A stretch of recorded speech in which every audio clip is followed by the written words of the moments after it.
This is serious, serious stuff. So we have to make sure that we carry this knowledge with us. And then if we do choose to take an antibiotic, good Lord, you better get a stool test done afterwards. At the very least, do some pre or postbiotics after, so you can try to at least restore some of the damage that has been done.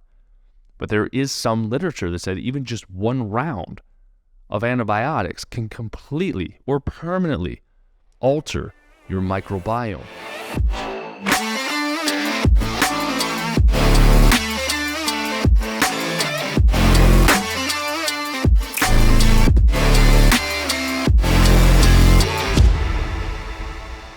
All right. Welcome to another episode of the Jacque Show. I am so excited to bring this message to you through the new year to really kind of start you off on the best path possible. And, we spent last year, if you've been on this journey with me, we've been doing this podcast for a little while now, but we have been going into a lot of different topics. We talk about different organ systems, whether it's the neuroendocrine, the adrenals and hormones, the GI system, or the detoxification system. And so much of a heavy emphasis is, and it still is, placed on that stress response. But today we're going to be talking about how you can be poisoning your gut and you could be poisoning your microbiome with things that you may have not have even known would be doing that. Okay, because so often we get put on medications, or we're told it's the only option we have available. So they give you these medications, and all of a sudden we have these digestive complaints, these digestive disorders that seemingly come out of nowhere. And you're like, I eat healthy, I exercise, I try to sleep as best I can, but I still keep accumulating these diseases every single year of life that I'm here. So this episode, the point of this episode is to expose some of the top medications that are going to cause a massive disruption in your GI. And if you're listening to this, make sure that you take notes on this, because I took notes myself before I even presented. I went through a bunch of literature, a bunch of research, because why the heck not, right? Why not bring you the best information possible? So let's really just dive in here. Now, the first one is going to be the most obvious one, right? We all know, or at least we should know at this point, that when you get put on an antibiotic, and I won't even say when you get put on, but when you choose to take an antibiotic, right? You choose it, doctor writes the script, but you're the one who has to fill it. When you choose to do it, you are destroying your microbiome. Okay, simply put, you're destroying it. It has been well documented, well researched. I got a whole bunch of shit on TikTok for posting about it, but we should know this at this point, that antibiotics, we have this whole the benefit outweighs the risks, but that's not true, right? We're robbing Peter to pay Paul. We have a disease state, we treat it with antibiotics, and rarely does it ever work on the first round of antibiotics. So then you take another, or you have a UTI, right? And then you take some antibiotics for that, and that doesn't work. And you just keep taking it. Or you take a round of antibiotics, and you have another GI complaint that happens, and you take different antibiotics. And it's just it's literally just chaos that you're consuming and chaos that you're causing in your gut. And then months or years down the line, you start dealing with, not dementia. You could. You start dealing with depression. You start dealing with some anxiety. You have a lot of these things that can take place in the body, and you're like, what in the world is going on here? So when it comes to these medications, when it comes to antibiotics, one of the first ones that have ever been created or was ever created was penicillin. And when we talk about penicillin, let's talk about the founder of penicillin, because he came with a warning. Okay, he came with a warning.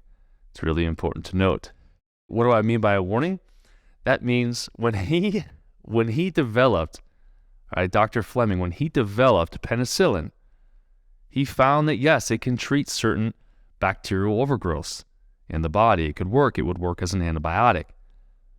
But his fear, and it's well documented as well, it's well documented but hidden, his fear was that antibiotics were going to become too commonplace. And he knew back in the 1930s or so, there was a risk of antibiotic resistance, or this creation of these superbugs.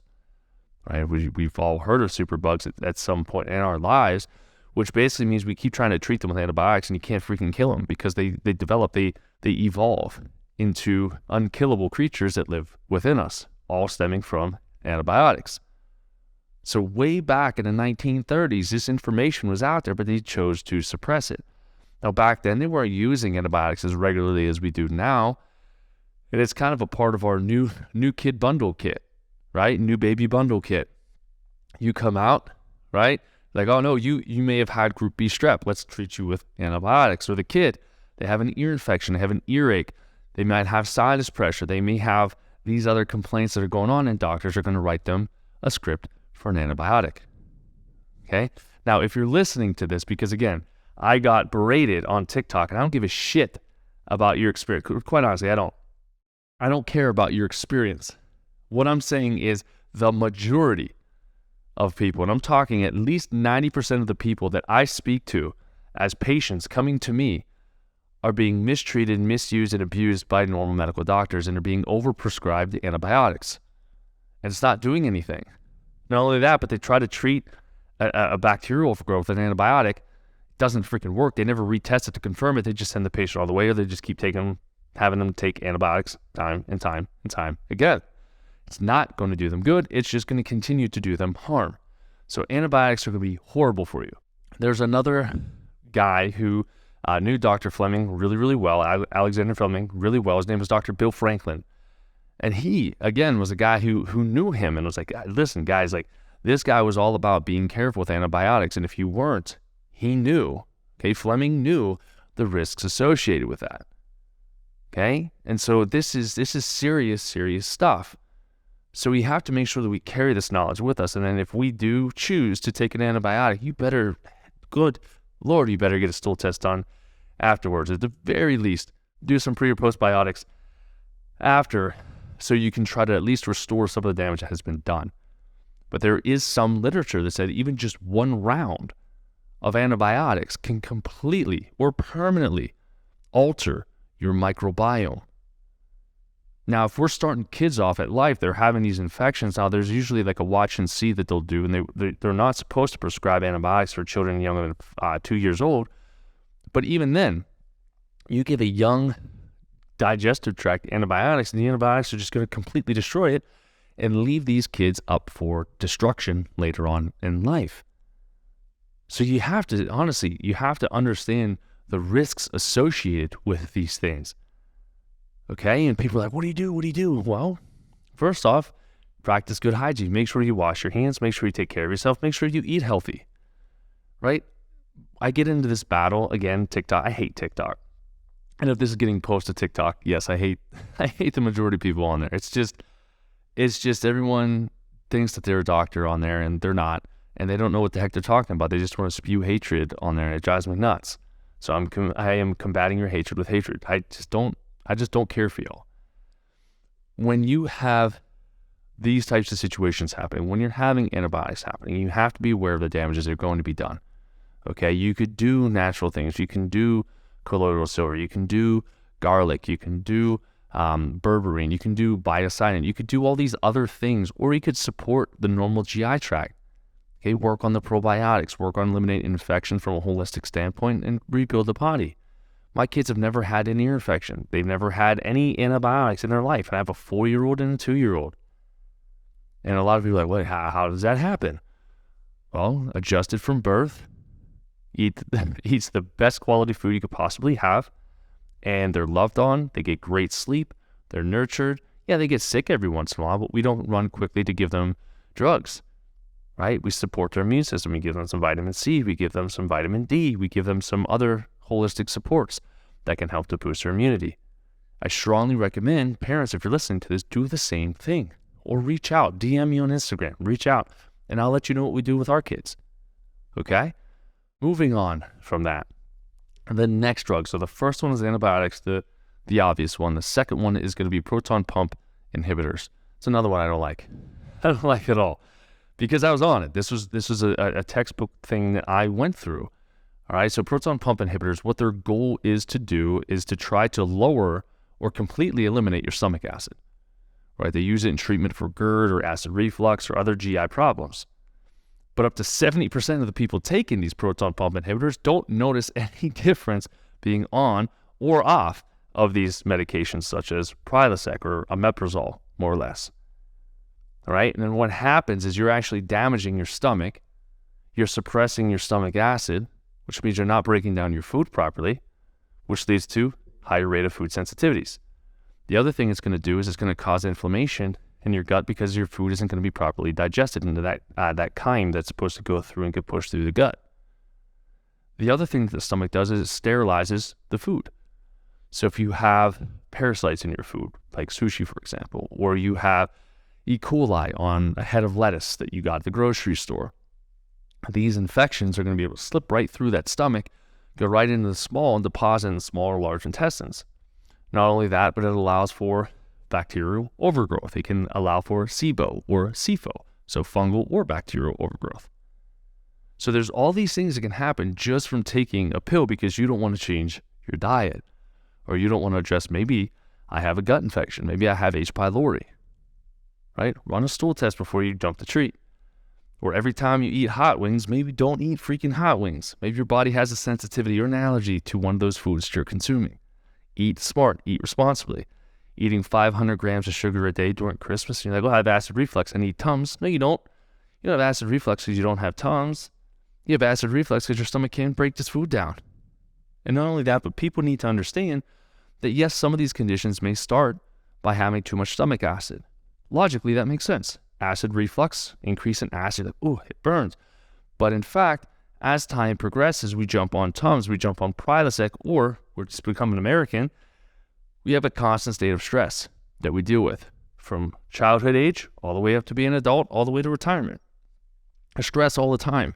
Stress is going to suppress your stomach acid concentration. Then you compound that with gluten. Gluten shuts down the production from the parietal cells in the stomach, so that stops your stomach acid. And so you eat food, and your body's like, ooh, that hamburger's too much beef. I can't digest it. This protein's too hard for me to handle. So what does it do?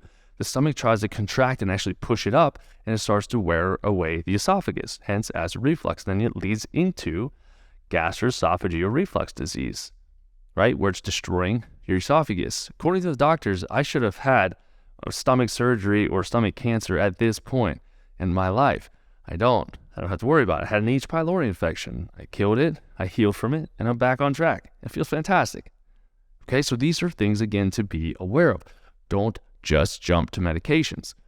Okay, up to 15 million people a year take this. So this is probably, if you're listening to this, either you or you know somebody who's taking one of these things, right? I remember I had a friend in college who they would have Tums on them at all times. And if we went to drink and if we knew that we were going to drink in excess, he would pop a couple Tums. And then when we would come back, he'd pop some more Tums to try to treat his stomach so his stomach didn't get so angry at him, right? So up to over 15 million people take proton pump inhibitors. It's a lot of people in the U.S. It's a lot of people who are having digestive complaints or digestive destruction without even knowing it. Because this isn't something that your doctor tells you, right? You take a Tums or you take a, I keep saying Tums, but let's just say you keep taking Prilosec, right? Because Larry the Cable Guy told you to. And you're like, okay, I'm taking this to make my stomach better.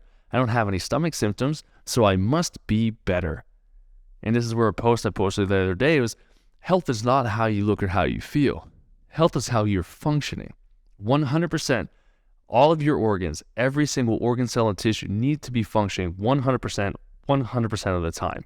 That is true health. Just because you have the absence of symptoms does not mean that you're healthy. Right? Cancer takes like 15 years, 10, 15 years or so before it can be diagnosed. Now, fact checkers are like, well, kids can have cancer. Yes, but on average, it takes that much time for a tumor to be found in the body. And the whole time you're building cancer, you don't have symptoms, or maybe you do and you just ignore them and treat it with another medication.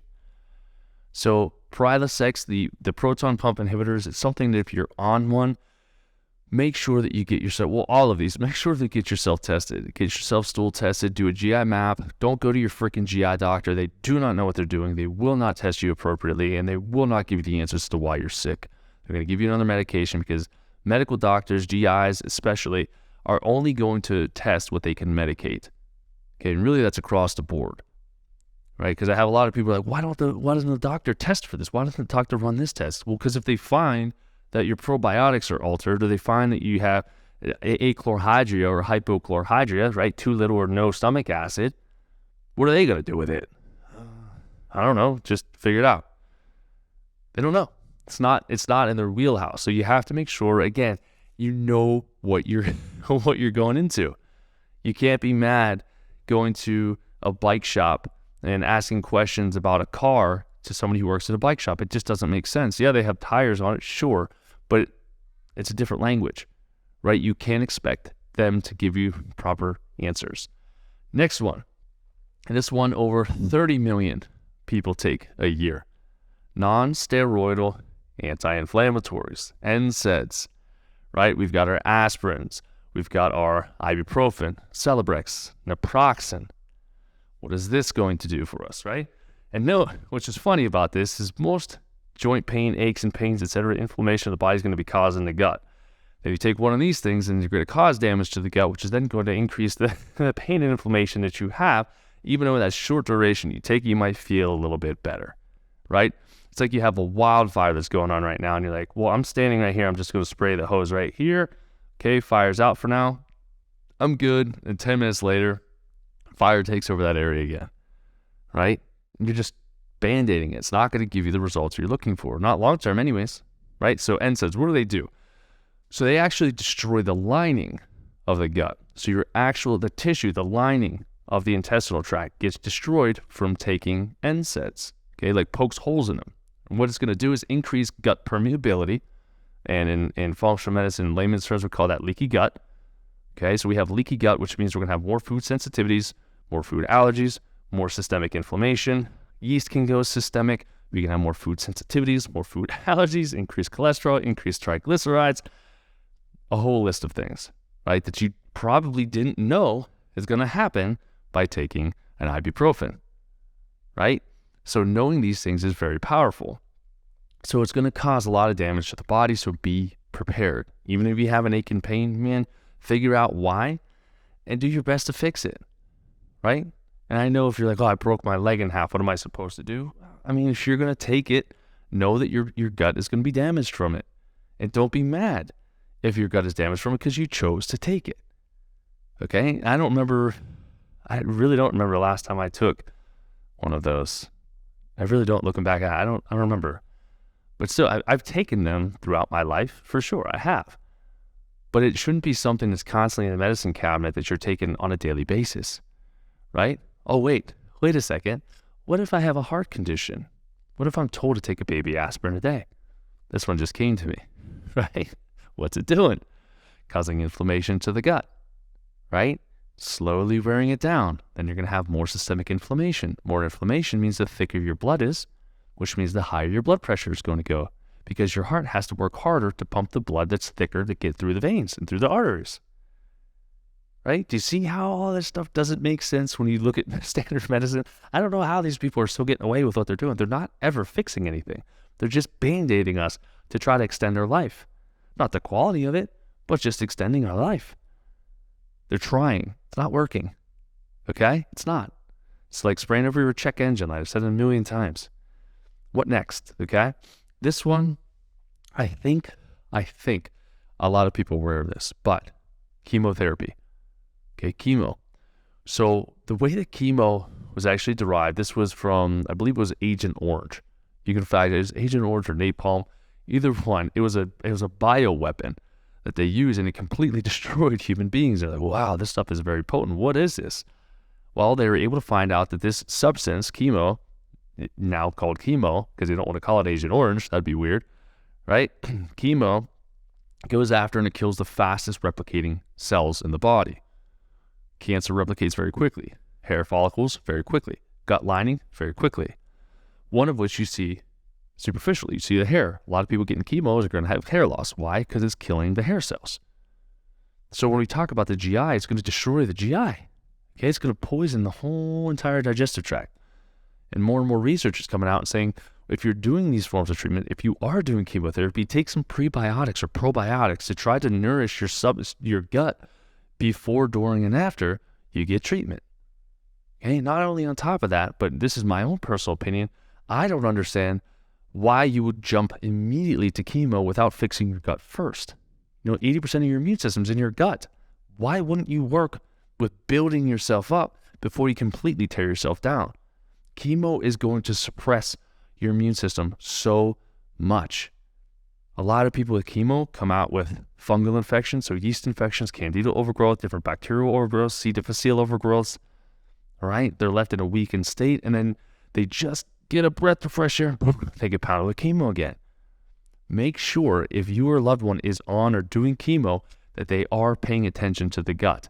Again, this is not a test that you would run in your standard medical doc, not even at Cleveland Clinic, not even at some of these other specialists. These oncologists don't know how to test the gut properly. They're hyper-focused on just poisoning the cancer cells to try to get you to have 5 years without cancer. All right, so let's just say you went through this and you just finished chemo. Get your stool tested, fix your gut, and your life will come back on track tremendously. I had a patient, still have one, have a patient who had a cancer last year. It was 3 months ago, was the 1 year anniversary of it. And she had a very significant cancer. I won't go into the details of it, but she went through some treatment. I was with her alongside. She still chose to do traditional treatment. Afterwards, we got her all balanced back and under control. Her hair started growing like a weed. Her energy is up. She's working, I think it's 10.5-hour days, 5 days a week, still going out with her friends. She's crushing it because we tested her gut before she got chemo as well as after she got chemo. And we were able to repair it and get her back on track. Look to the gut, really for everything. But no, chemo will do it. And the other one, it's going to tick a lot of people off because it's a lot of people. 90% of women between the ages of 18 and 64 have taken oral contraceptives, birth control. 90%. Women, please take your power back. Please. Birth control, contraceptives, etc. That's not it. Okay? We're just talking oral in this one, but really all of them across the board. Please be careful. But the oral contraceptives, I've seen this in clinical practice where patients will be on birth control and then will come off birth control and their digestive tract immediately improves. We're like, wow, good for you. You're not constipated anymore. You're having bowel movements 2 to 4 times a day. This is fantastic. Oh, your energy's up? Oh, your stomach's flatter? Oh, you're losing weight now? All you did was come off of birth control? That's fantastic. Right? What does it do? So what it does is basically depletes your vitamins and minerals, some crucial ones too. I'll go over them. So you get malabsorption in your gut, okay, which means you don't absorb nutrients the way you're supposed to. So just because you're eating healthy does not mean that you get all of that healthy food that you ate if you have malabsorption, because you can't do it at 100%, okay? You're going to have zinc. Zinc is going to be depleted, so there goes your immune system. There goes a lot of other vital processes in the body. Testosterone can have an impact on conversion of testosterone there. Magnesium, it's already one of the most commonly depleted nutrients in the body, but then you're going to have anxiety compiled onto this. Again, constipation is huge. Anxiety, cramps, PMS symptoms. You're not being able to fall asleep, so you're going to have insomnia, more stress. Could be your birth control, right? Next one, selenium. Depletes your selenium. What is selenium used for? Thyroid, conversion of T4 to T3. So you may develop a hypothyroid or some other sort of thyroid state or thyroiditis, inflammation of the thyroid, just due to your birth control. Did you know that? Did your doctor tell you that before they put you on it? No. Okay. Vitamin E, vitamin C, vitamin B2, B6, and B12. Right? It's like we're playing bingo there. So what is this going to do? These are all used in highly vital processes in the body. Okay, B12 is going to be used for energy, but it's also going to be used for methylation and detoxification. Folate is going to be another one, or folic acid is going to be depleted. So these moms who, or these women who are on birth control, right, their whole lives, then they come off for a month or two and then they get pregnant. If you're depleted from folic acid or folate, you're going to have a higher risk of neural tube defects, spina bifida, okay, and other midline deformities just due to birth control. So these are all things that you should be on while you're on birth control to make sure that you're not being depleted.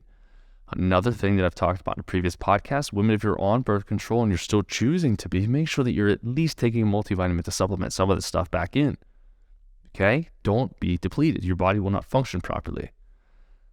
The other thing that it does, this is always interesting, is it increases your risk of IBS. It can also increase your risk of IBD, Crohn's, and ulcerative colitis.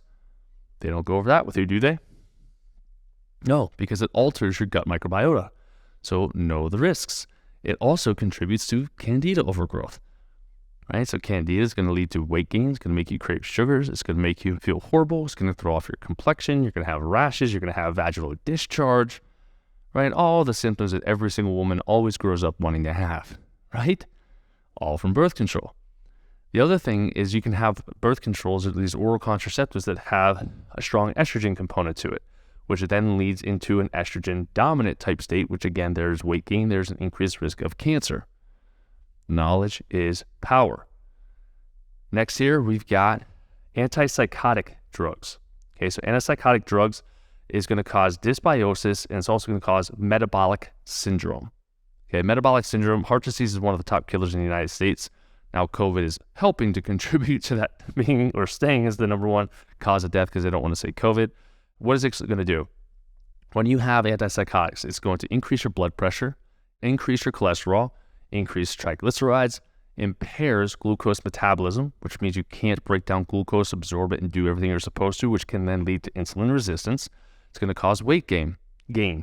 You're also at a risk of increasing your diabetic risk chance of 5 times higher. You have a 5-time higher risk of developing type 2 diabetes. Okay, it also leads into a 2 times higher risk of a cardiovascular event, such as a stroke, right? So I'm not crazy in my head anymore. I'm not feeling crazy in my head, but you may die of a heart attack. Did your doctor tell you that? Probably not, okay? Last one we'll talk about is going to be your corticosteroids, things like prednisone, okay?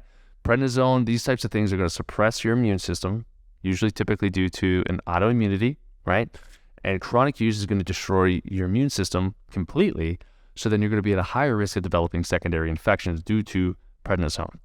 Now, the other thing that a lot of women don't know about here is that when you're taking things like cortisone, prednisone, the zones, basically, what it's going to do is impair your progesterone. It's also, so progesterone is progestation. It causes you to have your menstrual cycle. The other thing it's going to do is throw off your adrenal glands as well. It could typically lead you into a chronic fatigue type state. So you're going to be tired, your cycle is going to be completely off, it's going to be miserable. I had a patient who was dealing with a rash that was due to mold toxicity on her arms and hands. She just kept putting cortisone cream, rubbing it off, rubbing it on. She lost her cycle. We got it back and she's cycling phenomenally now, but that is a risk associated with consistent use. So if you have eczema, you have any other types of rashes on the body, look at the gut first, because rashes are typically going to come from the gut or the liver, and then make sure that you're not rubbing these things, these compounds on our body on a consistent basis. Otherwise, don't be surprised if you don't get your cycle back, or you start developing PMS symptoms, or you start having issues with fertility because of the prednisone use, okay, or the hydrocortisone use. All of these kind of get encompassed into the same thing. So this is my little wrap up here. Went through a lot of things here today. And quite honestly, it should be, and I want it to be overwhelming to start the new year off. I want you all to be able to learn as much as humanly possible. This information, if you're on any of this or have been on any of them, get tested, call us, or go to the link in my Instagram bio. You can go to my shop and go get your test. You don't even have to talk with me. Just buy a test, a GM app, okay? Figure it out. Look and see what that test shows you. It'll tell you what pathogens you have. So what are the bad guys that have entered into the body and got taken hold of your body? What's your microbiome look like? What do your probiotics look like? Do you have too much, too little? Do you have none at all? Or are you perfect? Right? What about H. pylori? It's the only test that I found is reliable for H. pylori, that stomach infection that causes stomach issues, then would get you put on Proton-Pump inhibitors, right? It'll tell you if you have candida or yeast overgrowth. It'll tell us if you have SIBO, or if you have opportunistic bacterial overgrowth. It'll look at your liver, gallbladder, how you emulsify fats. It'll look at your elastase 1, so how your pancreas is doing at producing elastase to help you produce stomach acid to break down your foods. It has beta-glucuronidase, a cancer number in there, phase 3 estrogen supporter. It'll test your blood, so if there's any blood in the stool. It'll test your immune system. It'll test how you respond to gluten. It'll test calprotectin to see what your inflammation levels is. It'll test zonulin to see if you've got gut permeability or leaky gut. These are the only tests, in my opinion, that should be run if you're trying to look at your gut. Your doctors will not give these to you. Trust me, I've had patients try to fight tooth and nail to get their doctors to do this to get it covered under insurance. Insurance will not cover tests that make you healthy. Simple as that. But if you have questions, or if you're like, man, I'm so pissed off that I've been misled this far, they're this long, it's okay. We all start our health journey at different points in our lives. Some of us get forced to start our health journeys, and we hit this pivot point where we choose, listen, I got a diagnosis, my quality of life is horrible. I either continue down this path that got me there, right? I continue with my PCP, I continue with getting more medications, more diagnosis, more sickness, more disease, or I say, you know what, that path has not been working for me. Why don't I choose something different? This is something different. How do you know? When was the last time you heard of this stuff? You know it's going to be different. I always joke and say you can't not feel better by doing these things that we do with all of our patients across the world. Okay, so pivot. Use 2023 as a pivot year to pivot to get your health back on track. And I would love to be there to help and support you. Thank you all for listening. We'll talk next time.